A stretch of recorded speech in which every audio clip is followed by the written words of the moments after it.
Silakan duduk Bapak Ibu Saudara yang diberkati Tuhan. Salam saudara, sekali lagi lebih keras salam.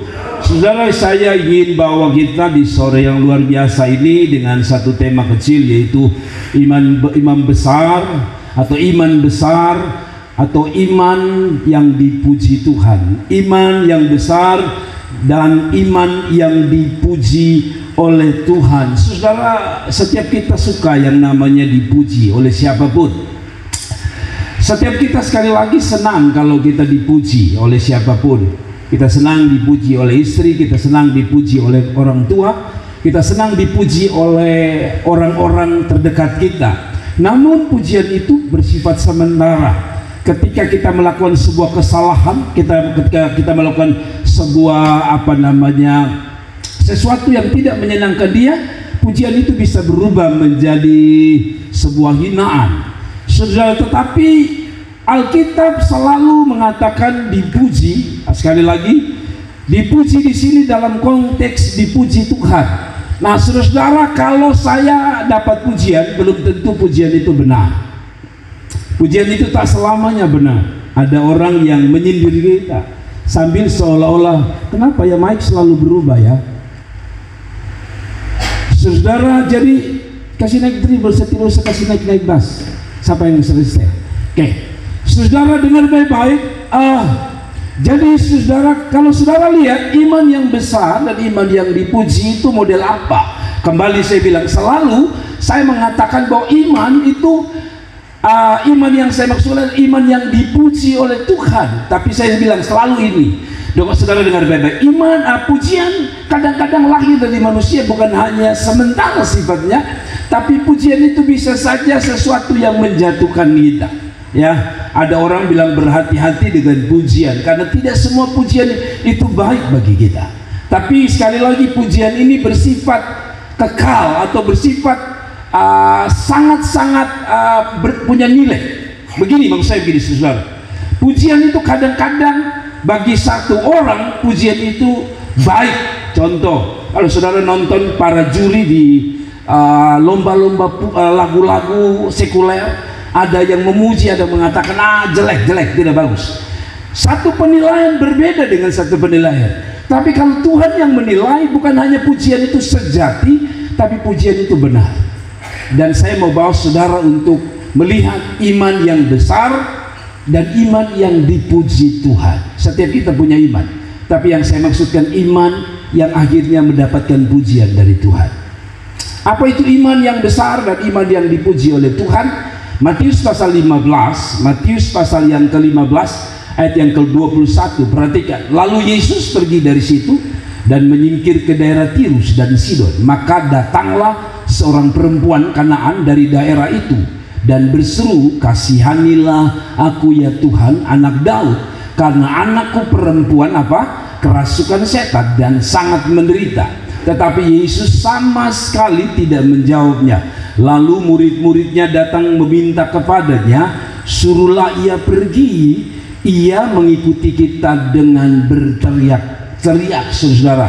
Lalu ayat 24, jawab Yesus, aku diutus hanya kepada domba-domba yang hilang dari umat Israel.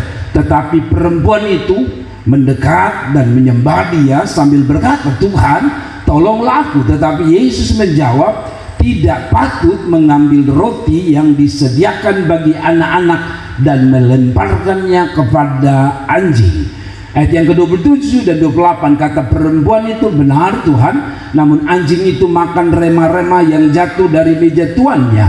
Maka Yesus menjawab dan berkata kepadanya, hai ibu, saya suka ini kata, hai ibu, besar imanmu, maka jadilah kepadamu seperti yang kau kehendaki. Dan seketika itu juga anaknya sembuh. Saya suka dengan kata terakhir ini, saudara. Kalau saudara lihat, hai ibu, besar imanmu.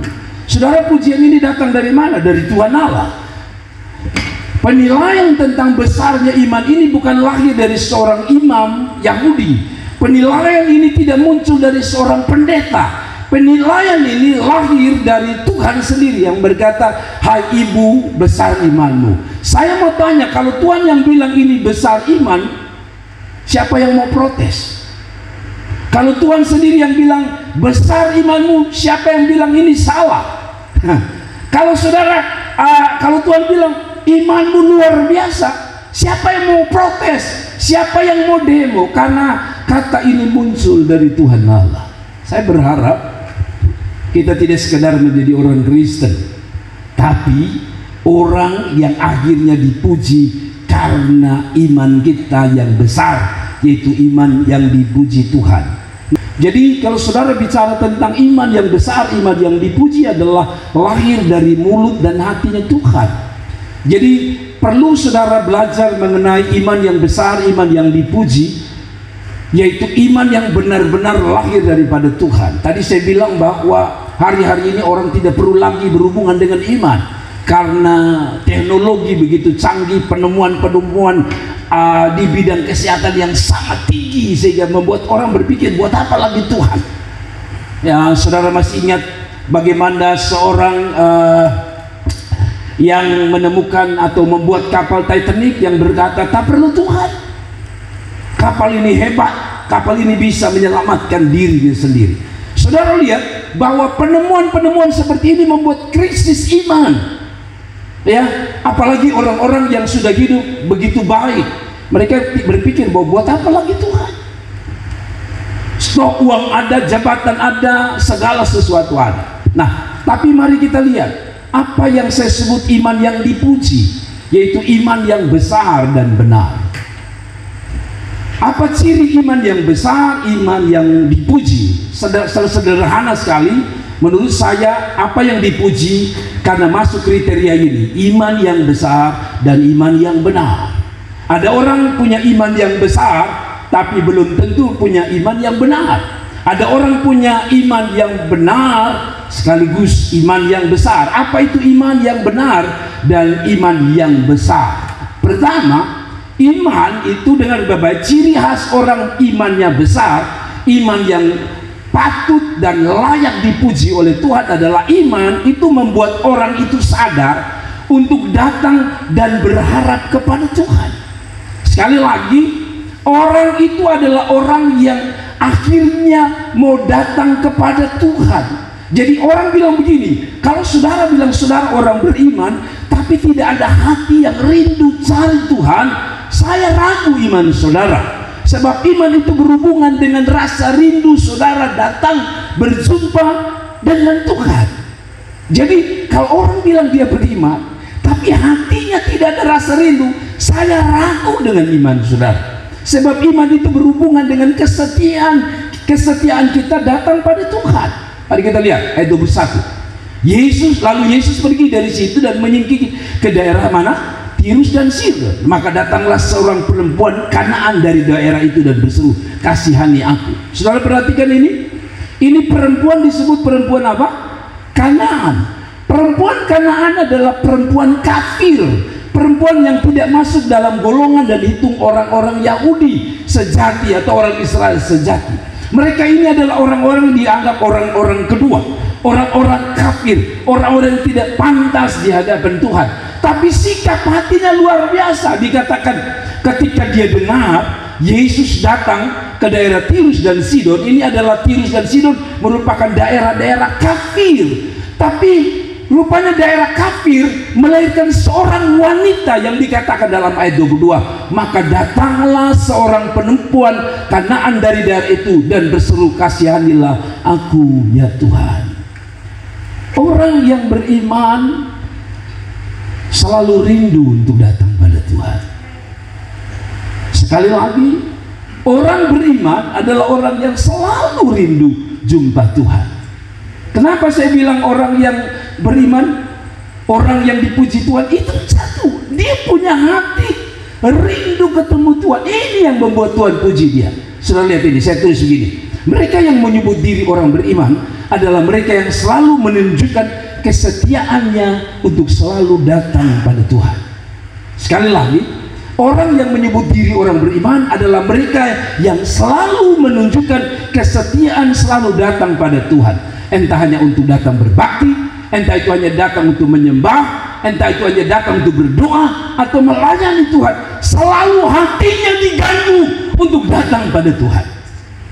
Jadi kalau saudara ada orang-orang yang bilang dia beriman tapi hatinya sama sekali tidak merasa terganggu kalau dia tidak berjumpa Tuhan, aneh bagi saya. Itu aneh bin ajaib. Mungkin saya sebut, itu yang saya sebut, dia mungkin orang Kristen tapi belum tentu dia orang beriman. Sebab orang beriman selalu diganggu hatinya untuk berkata, aduh saya rindu cari Tuhan. Kalau saudara baca Mazmur-Mazmur Daud, selalu dia bilang, aku dibangunkan pagi hari untuk mencari Tuhan. Jadi kalau orang bilang dia beriman tapi dia tidak punya hati yang rindu pada Tuhan, sekali lagi koreksi baik-baik imanmu. Imanmu adalah iman yang tidak benar. Sebab iman berhubungan dengan hati yang rindu cari Tuhan.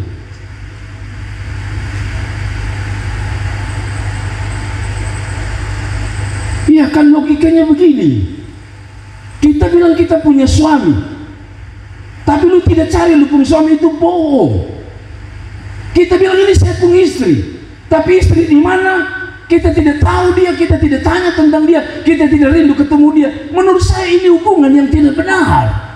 Jadi kalau saudara tidak setuju tidak apa-apa, tapi saya mau bilang iman yang benar dia cari Tuhan.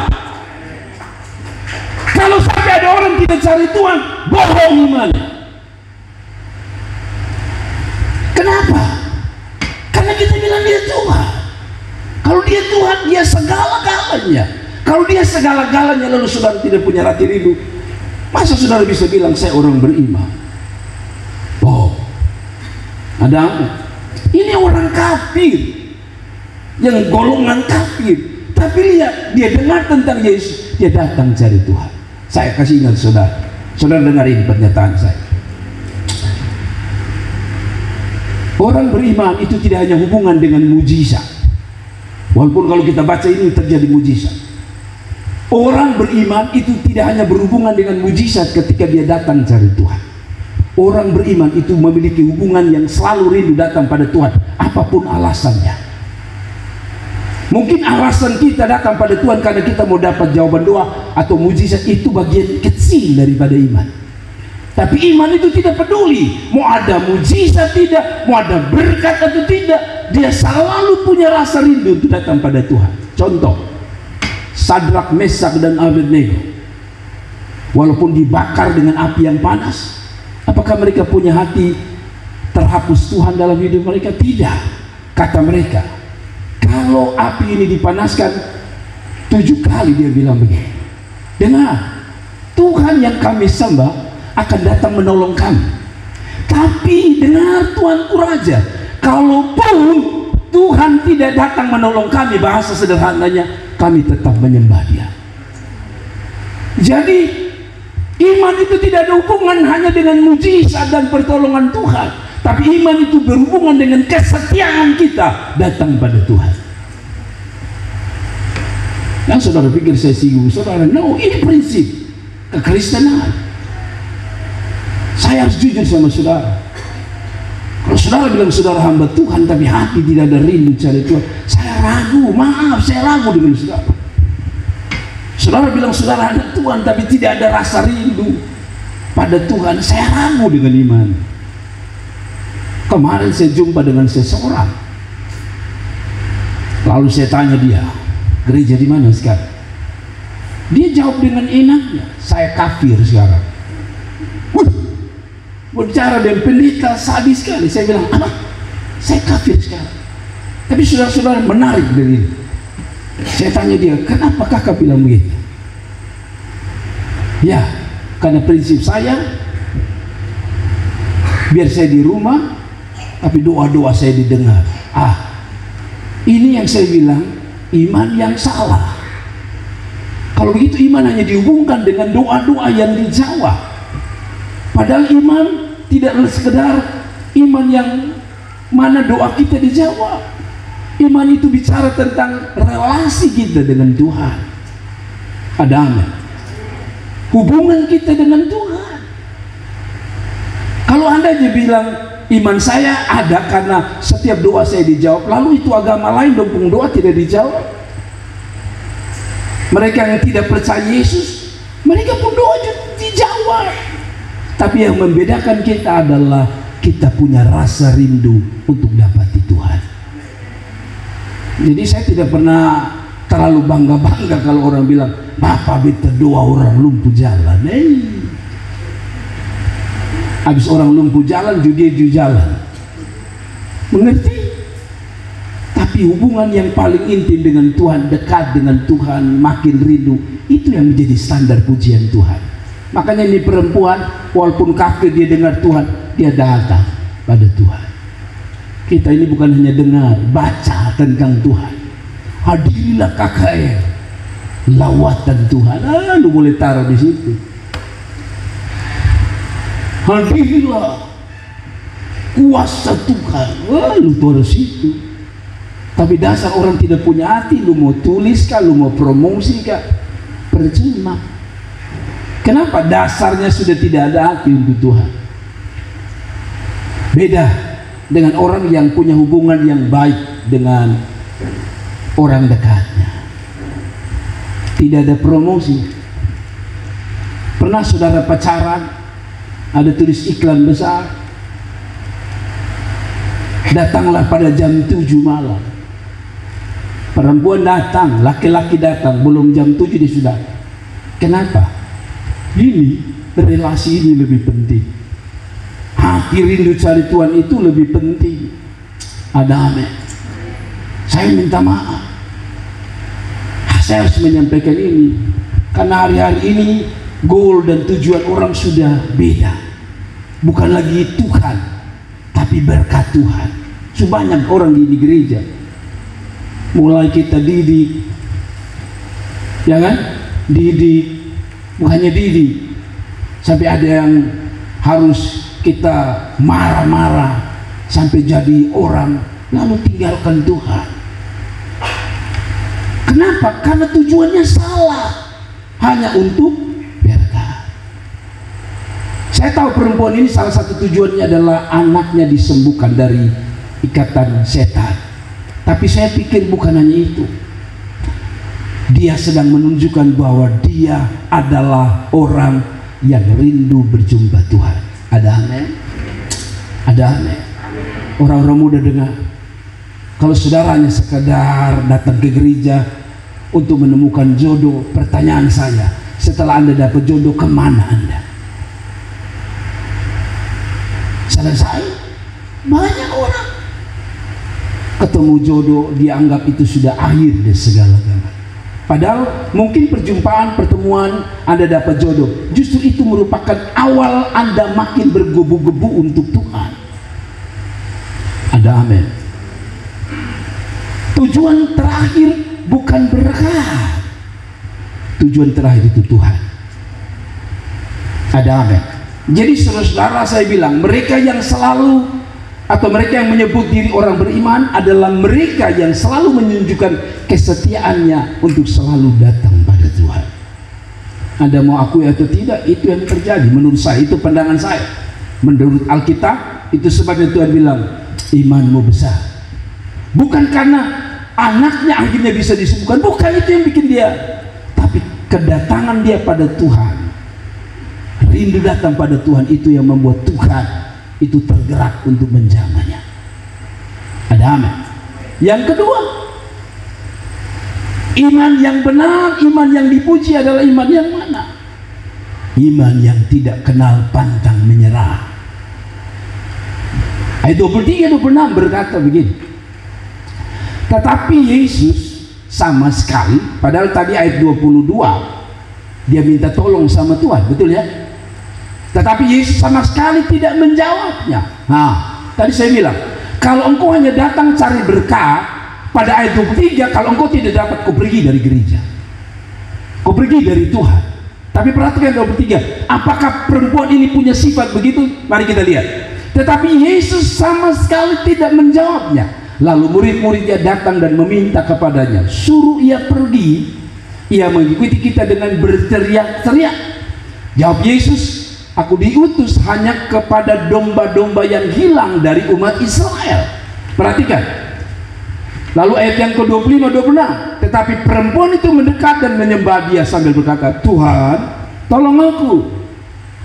Tetapi Yesus menjawab, tidak patut mengambil roti yang disediakan bagi anak-anak dan melemparkannya kepada anjing.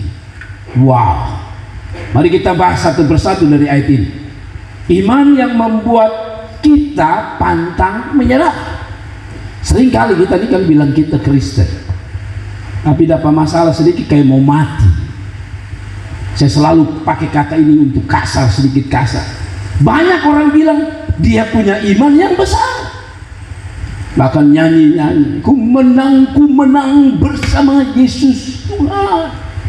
Tapi punya persoalan, frustrasi, stres, dan pengen mati. Padahal dia bilang iman, orang beriman itu punya ciri, atau iman yang dipuji Tuhan adalah iman yang bukan sekadar rindu cari Tuhan, tapi iman yang membuatnya pantang menyerah.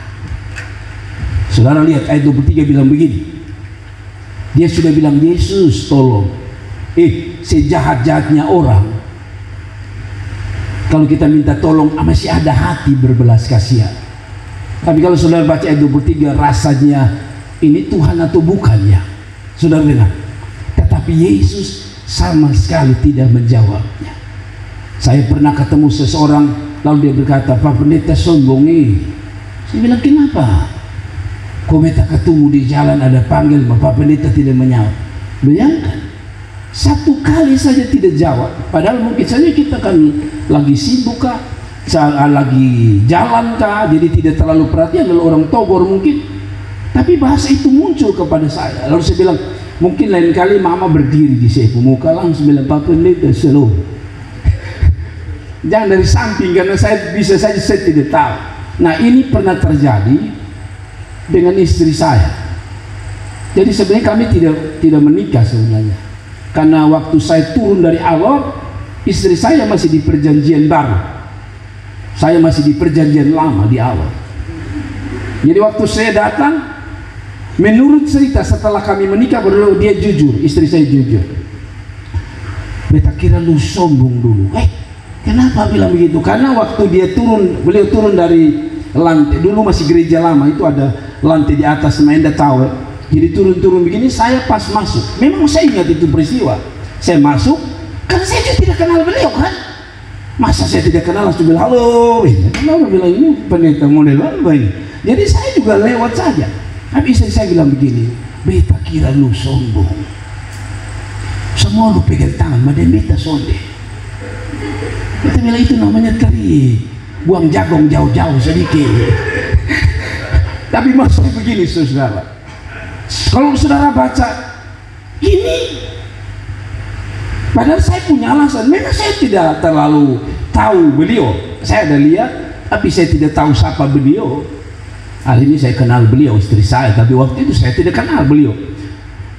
Saya tidak sapa saja, disombong. Nah bayangkan kalau ini Alkitab bilang, Tuhan bilang, perempuan itu bilang, Yesus tolong. Alkitab bilang, dia jalan terus. Orang gue bilang, sode node. Kira-kira Anda taruh label apa pada Yesus? Mungkin ini orang, katanya Nabi, katanya Tuhan. Kalau boleh saya bilang, sombongnya minta. Saya omong dia tidak dengar. Apakah perempuan ini nyerah? Tidak. Walaupun tidak dijawab, dia tetap di situ panggil Yesus. Saya mau bilang sama saudara, iman yang hebat bukan hari ini saudara dengar doa langsung tadi seperti tadi kesaksian orang itu. Pokoknya apa saya minta doa jawab Tuhan. Pertanyaan saya, kalau Tuhan tidak jawab, masihkah engkau punya cinta pada Tuhan? Kalau masih, Anda orang yang beriman yang sedang dipuji Tuhan. Belum, jangan nyerah. Datang pada Tuhan. Belum, terus berdoa. Ini iman yang dipuji Tuhan. Iman yang tidak gampang menyerah. Ada apa? Jadi kalau mertua masih tolak-tolak, jangan menyerah. Sampai mertua buka hati. Bukan hanya buka hati, buka rumah satu kali. Oh, tidak ada kata amin. Saya berharap orang yang mengalaminya mengatakan imannya lebih luar biasa. Amin. Saya bilang bahwa iman itu tidak kenal menyerah. Terus. Lalu ayat 24 bilang begini, jawab Yesus, aku diutus hanya kepada domba-domba. Pertama sudah tidak lihat, tidak dengar. Lalu dia bilang, saya diutus hanya pada domba. yang hilang dari Israel. Kenapa orang Kanaan tidak masuk dalam golongan kriteria orang Israel sejati, sehingga tidak pantas untuk datang pada Tuhan? Tapi sekali lagi, dia dijadikan orang nomor 2, bukan prioritas, nomor 2. Tapi saudara-saudara, inilah sifat orang yang tidak menyerah. Mau jadikan nomor 2 kan, nomor 3 kan, nomor 4 kan, nomor 5, dia tak peduli, dia tidak kenal menyerah. Ada amin, ada amin. Mungkin kita bukan merupakan orang-orang yang secara jadwal kita menjadi prioritas. Contoh begini, kita sama-sama bersahabat, teman sekolah, kan? Ketemu dia, kemana? Lu sekarang beta su kawin, beta su ada istri. Jadi kalau saya bikin persentase, dia su nomor 1, sudah bekerja, kawin. Saya pengangguran, belum kawin. Rasanya saya urutan kedua, ketiga, keempat. Tapi jangan sampai kita bilang, memang Tuhan tidak baik.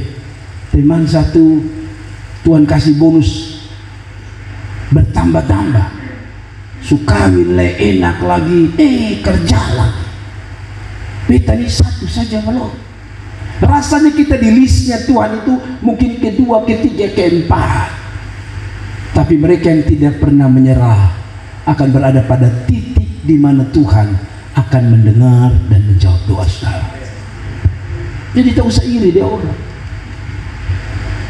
Hanya yang paling menyakitkan itu yang kadang-kadang ketemu orang, masih sendiri. Lu kira ambil istri, angkat dari langit langsung taruhlah jadi istri. Tidak gampang kan? Kereta saja ada gandengan kolu. Tidak apa-apa. Orang yang tidak kenal menyerah, satu saat pasti dapat yang terbaik. Masih yang bilang amin jomblo, tapi tidak apa-apa. Hidup ini yang penting tidak boleh menyerah. Ada amin. Kakak sepupu saya 4 kali tes polisi, tapi yang kelima sekarang pangkat lumayan, 5 kali. Tuhan butuh orang-orang yang memiliki iman yang tak pernah kenal menyerah. Saya kenal ada pemain musik yang saya sudah tahu dia pun pacar, saya tahu seberapa, tapi masih jomblo. Punya pacar belum jamin saudara bisa menikah. Karena itu santai-santai saya kalau bilang, Lia, beta sejalan dengan dia, malu masih sendiri. Ukurannya lu sudah berdiri di pelaminan belum? Kalau lu masih jalan saja, ingat masih bisa putus di jalan. Ada amin, ada amin. Tapi saudara jangan berdoa bilang, aku berdoa supaya lu 3 hari sama Bapak habis itu putus. Tidak. Mau saya adalah mau lihat apapun yang terjadi, jangan menyerah. Ada amin, ada amin. Jangan menyerah. 25, saya suka 25. Tetapi perempuan itu mendekat. Orang yang tidak kenal menyerah itu waktu dia kecewa, kan tadi sudah tidak dijawab, dijadikan nomor 2 lagi. Tapi dia jauh dari Tuhan. Tidak. Orang yang tidak menyerah imannya adalah orang yang makin dikecewakan makin dekat sama Tuhan. Ini dia bilang, tapi perempuan itu mendekat dan menyembah dia sambil berkata, Tuhan tolong. Belum dijawab. Walaupun yang dia terima mengecewakan, tapi itu tidak membuat dia punya alasan untuk berkata aku pergi dari Tuhan. Ini yang membuat Tuhan bilang imanmu besar ibu. Ada amin. Jadi hidup ini tak selalu, walaupun kita sungguh-sungguh dengan Tuhan, cinta Tuhan luar biasa, melayani hampir 24 jam, tapi tidak jamin hidupmu selalu enak. Kadang mengecewakan. Tapi itulah saat yang kau buktikan kepada Tuhan, imanku benar, imanku layak dipuji. Waktu engkau dikecewakan, tapi engkau tetap datang pada Tuhan.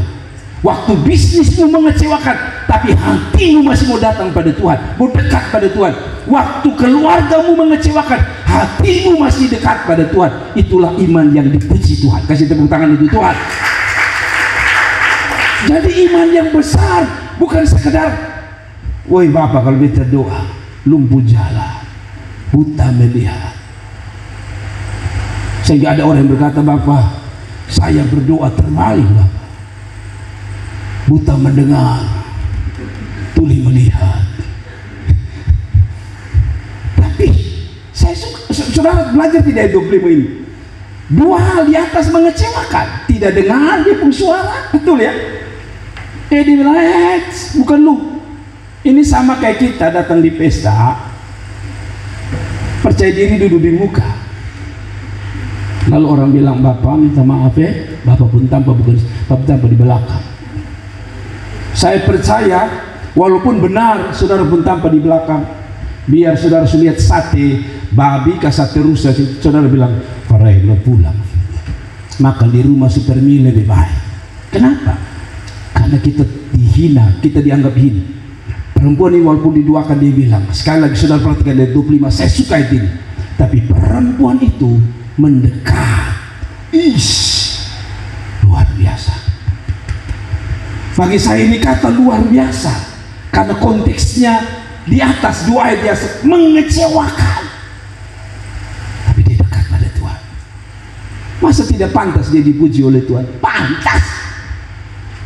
Saudara dikecewakan, pantas. Manusia. Tapi yang tidak pantas adalah Anda dikecewakan, tapi Anda balik untuk mengecewakan Tuhan. Dengar baik-baik. Setiap kita punya kesempatan dikecewakan oleh siapapun. Anda bisa dikecewakan oleh saya sebagai hamba Allah. Tapi kalau Anda dasar saya mengecewakan Anda, lalu Anda mengecewakan Tuhan, itu sesuatu yang jahat. Mengerti? Ada orang putus 8 kali lalu dia bilang Tuhan tidak adil, lalu dia tinggalkan Tuhan. Anda salah. Bagi saya Tuhan tak pernah mengecewakan. Anda yang salah menjalani kehidupan. Kenapa saya bilang salah menjalani kehidupan? Sudahkah Anda tanya bahwa ini datang dari Tuhan atau tidak? Anda kan tidak pernah tanya sama Tuhan ini datang dari Tuhan atau tidak. Pokoknya lihat mengkilat, cantik mulus langsung, ini kayaknya dia sudah. Tapi dia agak hitam meregi sedikit, agak koreng-koreng, sudah dasar rasanya bukan dari Tuhan, ini dari setan, kau keluar dalam nama Yesus. Tapi sekali lagi ini perempuan ini hebat, mengecewakan. Kalau sudah tanya, Bapak Gembala pernah kecewa? Ulang-ulang. Tapi saya masih mau melayani Tuhan. Kenapa? Karena bagi saya manusia boleh mengecewakan, tapi saya tidak boleh mengecewakan Tuhan. Ada. Kalau saudara hanya dasar karena kecewa, percayalah Anda tidak bertahan dengan Tuhan. Itu benar menarik. Tapi Yesus menjawab lebih sadis lagi. Tidak didengar, dijadikan orang nomor sekian, termarginalkan bahasanya, terpinggirkan. Masih datang pada Tuhan, tapi itu benar menarik. Tapi Yesus menjawab, tidak patut mengambil roti yang disediakan bagi anak-anak dan melemparkannya pada anjing. Apakah Yesus suka memaki? Tidak. Ini adalah sebuah kasus di mana kata anjing selalu ditujukan kepada orang-orang kafir, karena anjing itu adalah binatang yang najis. Jadi mereka disamakan orang-orang kafir sebagai najis, tidak pantas. Dia bilang saya kasih untuk anak-anak. Wah, ini kalau bahasa Kupang ini sadis ini, kalau untuk bahasa Kupang, walaupun konteksnya berbeda, tapi intinya kau kafir, kau tidak pantas. Gak usah bilang anjing. Ya, saudara tahu di Indonesia ini beberapa saat yang lalu ada bip rusak itu. Dia bilang kepada semua yang tidak percaya Allah Subhanahu wa Ta'ala adalah kafir. Saya waktu dengar saya jengkel juga. Hai, saya tiap hari Minggu menyembah saya pun Tuhan, kok kau bilang saya kafir? Itu sakit. Tapi saya baru mengerti bahwa Peristiwa ini sekali lagi membuat dia tetap dekat dengan Tuhan. Dari mana saya tahu dia tetap dekat? Ayat 25 berkata, dia tetap dekat, tetap menyembah. Kadang-kadang kedekatan kita selalu dipengaruhi sikon, situasi dan kondisi. Kita harus jujur. Kalau rasanya jalan semua aman, kita menikmati hadirat Tuhan begitu gampang.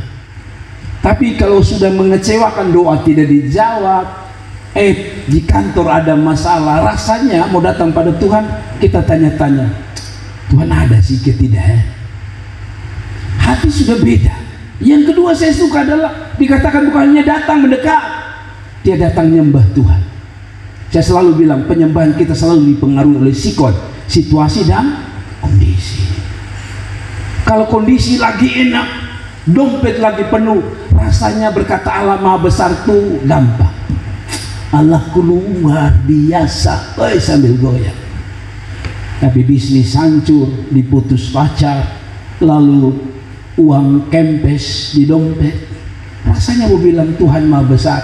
Jujur, sejujur-jujurnya, rasa dia terbalik. Betul? Kiranya Tuhan tolong kita.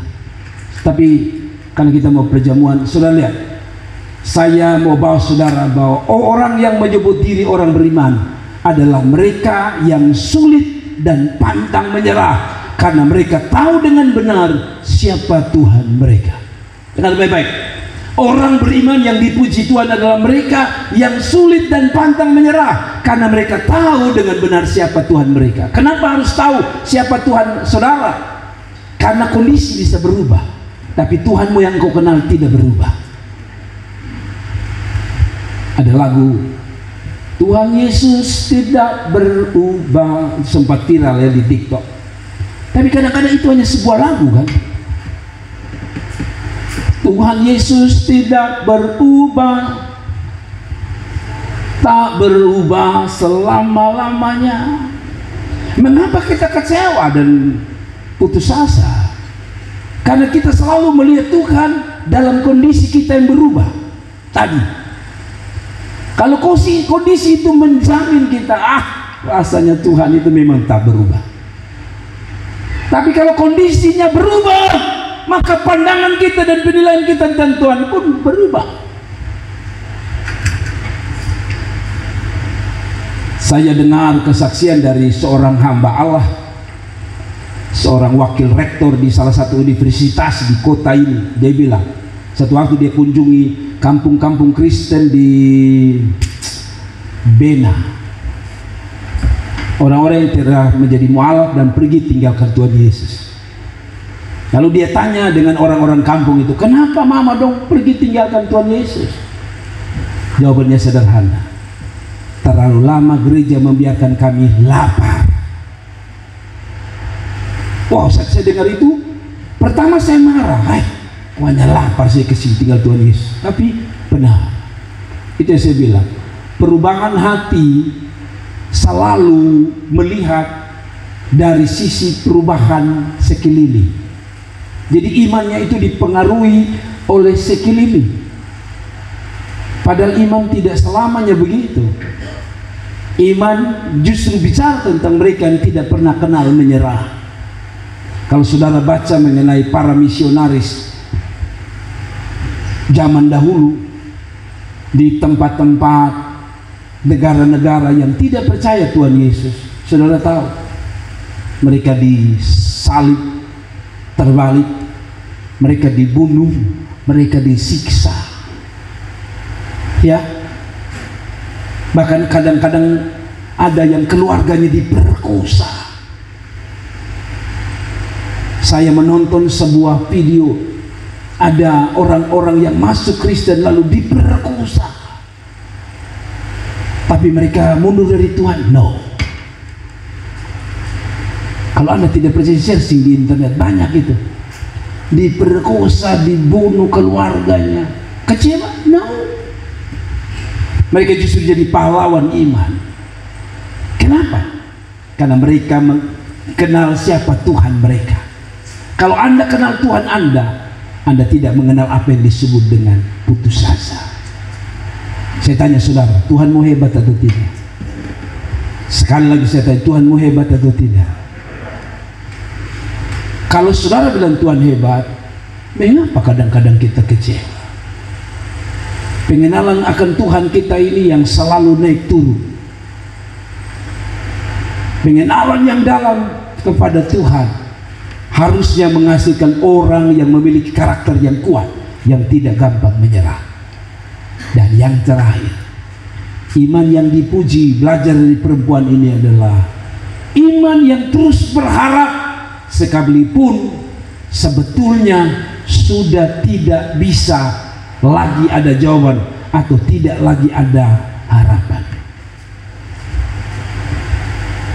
Sekali lagi, iman yang dipuji adalah iman yang benar dan besar. Iman yang besar dan benar adalah iman yang membuatnya tetap berharap sekalipun kansnya, kesempatannya kecil sekali.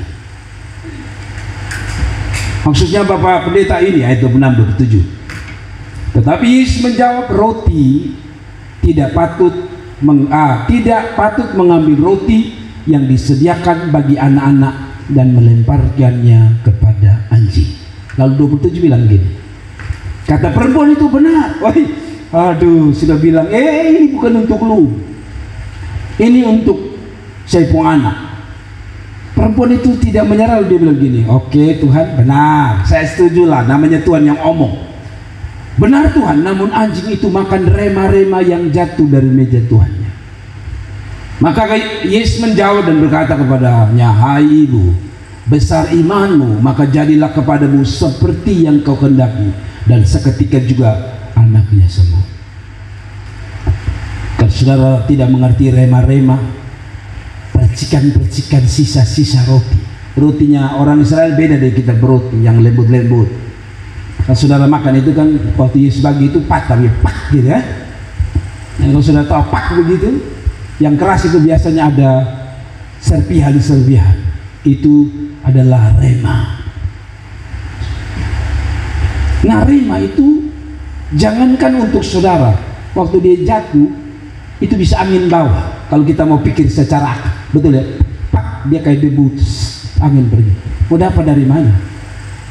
Kedua, saya selalu punya istilah begini, kalau makanan enak tuh susah dapat depo rema. Contoh, kita ini kalau makan tidak enak, habis makan masih ada sisa di piring, betul ya?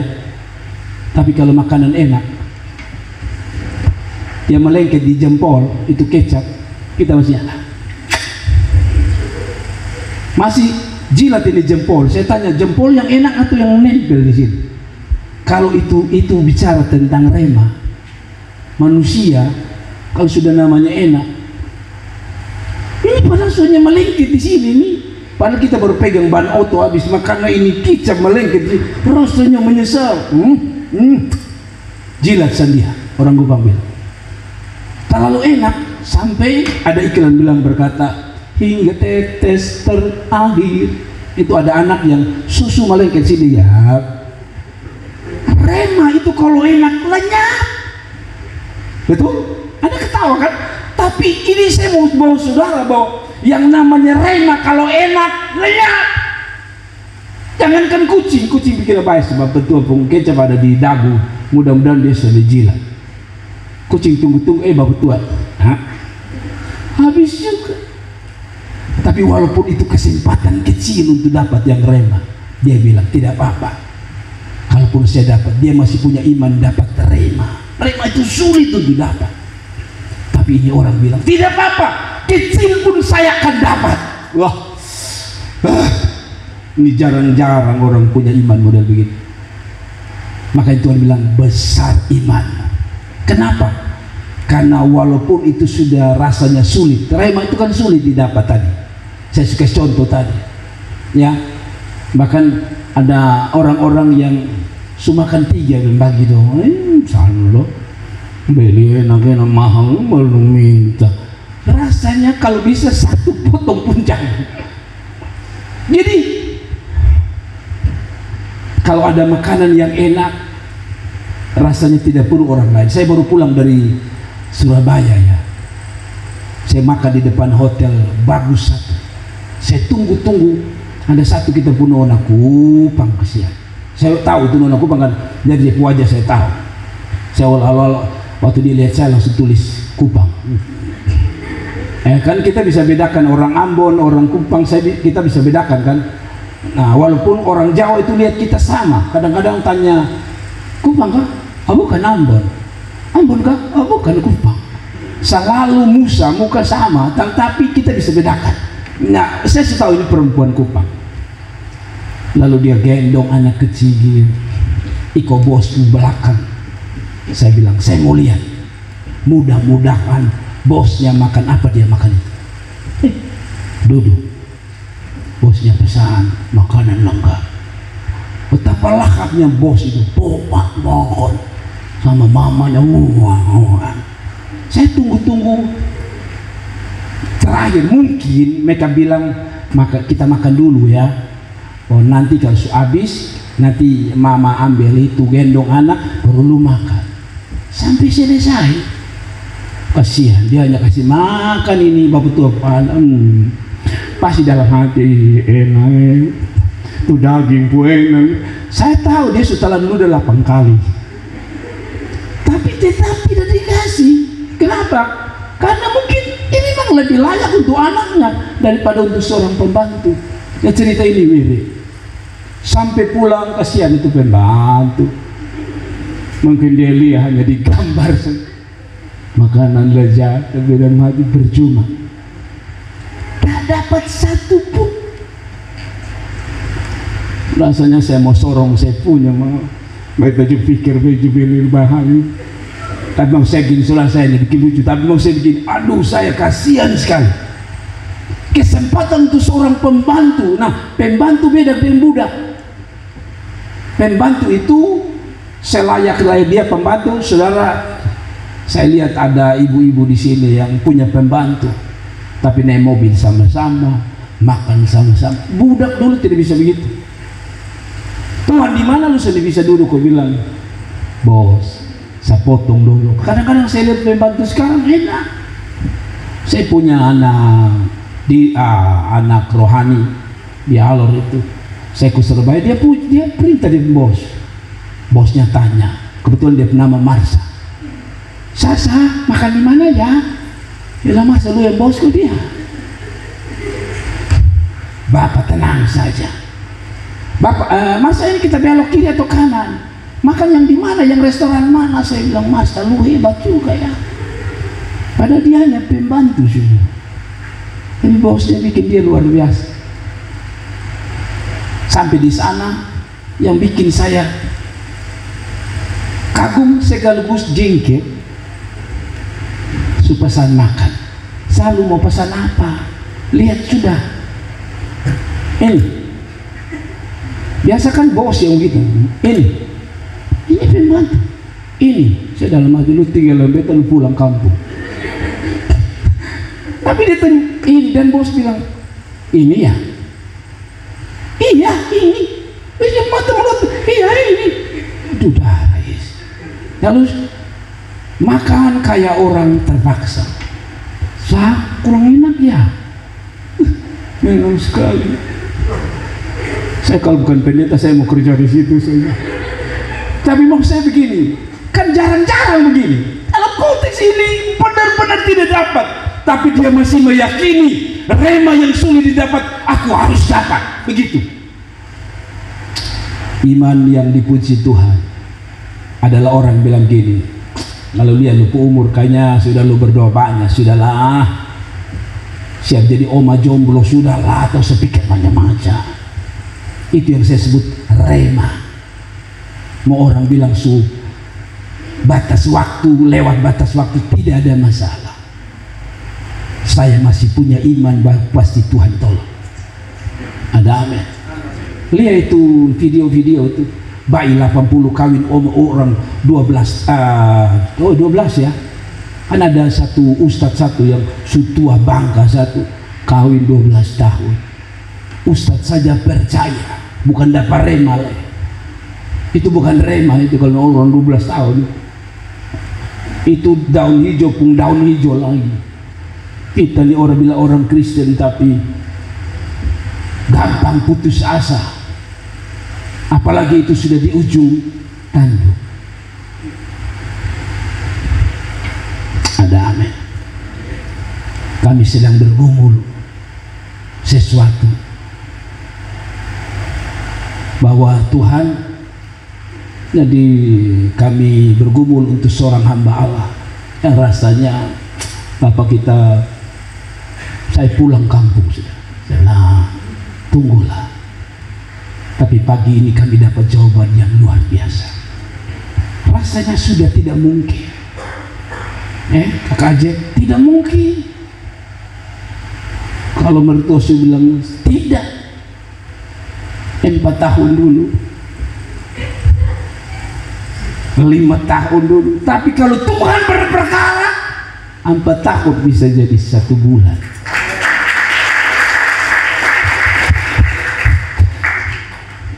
Ada yang senyum lihat saya. Tidak ada perkara yang mustahil. Rasanya itu rema, tidak mungkin dapat. Ada amin. Tapi Tuhan bisa bikin diskon. Harusnya 2 tahun. Kalau jadi 20 November bukan hari pahlawan, akan menjadi hari pernikahan yang luar biasa. Ada amin. Rema sulit didapat, tapi bagi Tuhan tidak sulit. Sekali lagi, sulit untuk kita dapat, tapi bagi Tuhan gampang. Ada amin. Ada amin. Saya tanya saudara, apa yang Anda anggap sulit rasanya ini bagikan rema? Bawa pada kaki Tuhan. Saya setiap kali masih sekolah dulu begini, Kanina. Saya tidak tahu saudara. Saya bukan anak yang pintar. Saya sudah ulang-ulang. Saya bilang saya di sekolah bukan anak yang pintar. Saya punya anak semua masih jauh dari saya. Tapi saudara tahu saya punya iman dari dulu begini, saudara. Tuhan, saya ini kan Tuhan tahu saya tidak pintar. Tapi begini Tuhan. Saya selalu bilang sama Tuhan, tapi begini Tuhan. Kan saya mulai hitung. Oh, kalau umpama guru bilang begini, kalian dengar semua ya. Kan kadang-kadang ada guru begitu. Kalian dengar ya. Ini kan kita ada 40 orang dalam kelas. Kemungkinan 3 orang tidak naik. Nah, kalau saya sudah dengar itu saya pun otak begini, Tuhan, itu kan 40. Saya mulai hitung yang pintar-pintar, yang otak kita tahu. Kalau bagi ulangan itu 10, 8, 7 paling rendah. Oh si A, hitung-hitung ada 10 orang. Oke. Sisa berapa orang? 40 orang, berarti sisa 30 orang. Saya bilang, oh Tuhan, saya tahu nih sedang-sedang dong ada 20 orang, 30. Ya kan? Sisa 10 orang. Tapi saya mulai pikir-pikir lagi. Saya ini memang bodoh. Tapi di atas saya masih ada yang sedikit tidak terlalu bodoh. Saya hitung-hitung ada 7. Dan ketika saya 7, saya mulai Tuhan, saya bilang Tuhan, yang ke-37 itu saya Tuhan. Mengerti ya? Saya taruh diri saya pasti naik kelas. Entah nanti kalau tadi 40 orang dia bilang hanya 37, saya biar yang ke-37 baik Tuhan. Tapi saya harus naik kelas. Dan Anda bisa periksa rapor saya. Saya belum pernah tertahan kelas. Karena saya punya prinsip seperti itu. Waktu ujian tahun SEMEA tahun 91 di angkatan saya, itu nilainya diperketat dan banyak orang tidak lulus. Dibilang hanya sekian persen. Misalnya 50%, saya bilang Tuhan, yang ke-50 itu saya. Rasanya kalau saya mau taruh di nomor 1, aduh tidak mungkin. Saya harus menempatkan diri saya pada rema, yaitu Tuhan, saya yang ke-50. Kalau ada 500 anak yang lulus, maka Tuhan yang ke nomor yang ke-500 itu saya. Kenapa? Karena bagi saya biar saya punya iman kecil, tapi saya masuk di angka terakhir. Waktu saya belajar ini baru saya ingat, ternyata prinsip itu adalah prinsip yang alkitabiah. Mungkin orang tidak hitung kita, tapi kita bilang Tuhan tidak apa-apa. Sampai-sampai hari ini saya masih bawa dia dasar lucu dalam hati saya. Tuhan, kan Tuhan bilang banyak yang dipanggil, sedikit yang kalaupun ada pendeta yang ke neraka Tuhan, biarnya saya pun nama terakhir, sudah apa-apa. Tapi saya punya iman hari itu. Dong setelah singkat-singkat tinggal satu bilang, susah cari. Saya berharap itu saya. Saya bukan orang yang terlalu percaya diri saya berada pada tingkat nomor 1, nomor 10, tidak. Tapi saya selalu prinsip Tuhan, kalaupun saya dapat yang terakhir, itu yang saya iman. Saya hanya mau belajar pengalaman. Dan itu saya terjadi sampai ketika saya wisuda tahun 98 di Malang. Dosen mengatakan, ada di antara kalian yang tidak wisuda. Saya kan sudah tahu saya penilai bagaimana.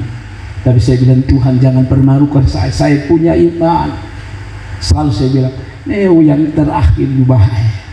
Kebetulan kalau disusun abjad J itu nama-nama belakang. Beda dengan Abdullah, Amirullah, masuk ke B, Beni Mundung, naik ke C, Christian, kan C, D, Domingus, E, Eko Wahyudi, F, Fred Muskanan, apa lagi? F, H, Hermanus, I, Immanuel, baru J. Nah J-nya juga masih ada JA, kan begitu kan? Komputer selalu J, tapi dia mulai dari A. James Bond. Saya masih J, JE, itu masih di urutan 1, 2, 3. Tapi kalaupun itu terjadi Tuhan, saya berada di urutan Tuhan memberi saya kesempatan untuk bisa wisuda. Tuhan memberkati saudara, tidak ada kesempatan yang hilang di tangan Tuhan. Sekalipun itu kecil, di tangan Tuhan itu punya harapan besar. Tuhan memberkati, dan kita bangkit berdiri dan kita berdoa bersama.